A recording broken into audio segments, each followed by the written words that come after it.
മിശിഹായിൽ പ്രിയ സഹോദരീ സഹോദരങ്ങളെ, വിശുദ്ധ യോഹന്നാന്റെ സുവിശേഷം 14-ാം അധ്യായം.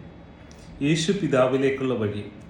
നിങ്ങളുടെ ഹൃദയം അസ്വസ്ഥമാകേണ്ട, ദൈവത്തിൽ വിശ്വസിക്കുവിൻ, എന്നിലും വിശ്വസിക്കുവിൻ. എൻ്റെ പിതാവിൻ്റെ ഭവനത്തിൽ അനേകം വാസസ്ഥലങ്ങളുണ്ട്. ഇല്ലായിരുന്നെങ്കിൽ നിങ്ങൾക്ക് സ്ഥലമൊരുക്കുവാൻ പോകുന്നുവെന്ന് ഞാൻ നിങ്ങളോട് പറയുമായിരുന്നു.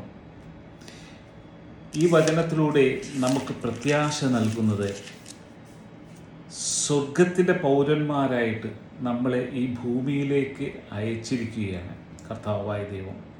തൻ്റെ ഹിതം നിറവേറ്റുവാൻ, നിത്യമായ രക്ഷയുണ്ടെന്നുള്ള സുവിശേഷം ലോകത്തെ അറിയിക്കുവാൻ നാം ഓരോരുത്തരും ദൈവത്താൽ വിളിക്കപ്പെട്ടവരാണ്, അപ്പോസ്തലന്മാരാണ്.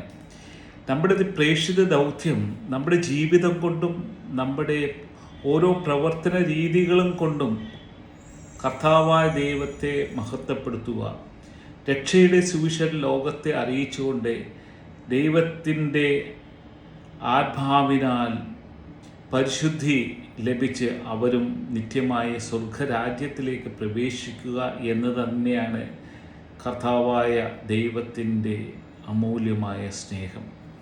നാം ദൈവത്താൽ തിരഞ്ഞെടുക്കപ്പെട്ട ജനമാണെങ്കിലും ഇന്ന് നാം ഓരോരുത്തരും പ്രലോഭനങ്ങളിൽ കുടുങ്ങിക്കൊണ്ട് ആ സാത്താൻ്റെ കെണിയിൽ പെട്ടുകൊണ്ട് നാം ദൈവത്തെ നിഷേധിച്ചുകൊണ്ടും ദൈവിക പദ്ധതിക്കെതിരെ അവഹേളനം നടത്തിക്കൊണ്ടും, എന്തിനേറെ പറയുന്നു, കർത്താവായ യേശു സ്ഥാപിച്ച തിരുസഭയിലെ ഇടയന്മാർ സഹിതം കർത്താവിനെതിരെ പ്രവർത്തിക്കുമ്പോൾ നാം വിഷമിക്കേണ്ട കാര്യമില്ല. കാരണം അത്രമേൽ പ്രലോഭനം അവരിലേക്ക് എത്തിച്ചേർന്നിരിക്കുകയാണ്.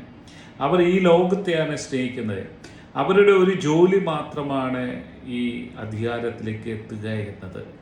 തീർച്ചയായിട്ടും സാത്താൻ അവരിൽ വിജയിച്ചു എന്ന് തന്നെ പറയേണ്ടി വരും. എന്നാൽ ദൈവത്തിന് വേണ്ടി പ്രവർത്തിച്ച ഇടയന്മാർ ഈ ഭൂമിക്ക് വേണ്ടിയല്ലായിരുന്നു അവർ ജീവിച്ചത്.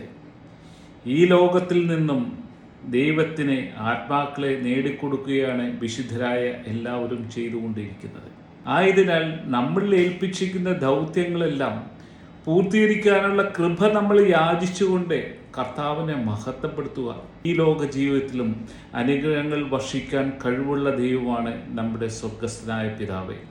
ആയതിനാൽ നാം ഓരോരുത്തരും സ്വർഗീയ രാജ്യത്തിന് വേണ്ടിയുള്ള നിക്ഷേപമാക്കി മാറ്റുവാനായിട്ട് നാം പരിശ്രമിക്കുക.